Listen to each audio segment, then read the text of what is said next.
वहीं रश्मि बर्वे को रामटेक लोकसभा क्षेत्र से उम्मीदवार बनाया गया है। इस पर रश्मि बर्वे ने अपनी प्रतिक्रिया दी है। उन्होंने कहा, पार्टी नेताओं ने मुझ पर जो भरोसा दिखाया है उसके लिए उन्हें धन्यवाद और चुनाव में पार्टी के भरोसे पर खरी उतरूंगी। यामध्ये पक्षश्रेष्ठींनी जो माझ्यावर विश्वास दाखवला, काँग्रेसच्या नेत्या आदरणीय सोनिया गांधीजी, राष्ट्रीय अध्यक्ष माननीय खरगेजी, राहुल गांधीजी आणि ज्यांच्या नेतृत्वात, ज्यांच्या मार्गदर्शनामध्ये आमचे राजकीय नेता आदरणीय केदार साहेब यांचा संघर्ष जो यांनी केला आणि त्यांचं आज फलित आज मिळालेलं आहे।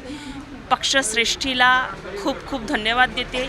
आदरणीय केदार साहेबांचे जो विश्वास एक अनुसूचित समाजाच्या मध्यमवर्गीय कुटुंबावर, एक महिलेवर साहेबांनी जो विश्वास दाखविला, त्या विश्वासाला कधीही भविष्यामध्ये तडा न जाऊ देता त्या संधीचं सोनं नक्कीच करून दाखवेल।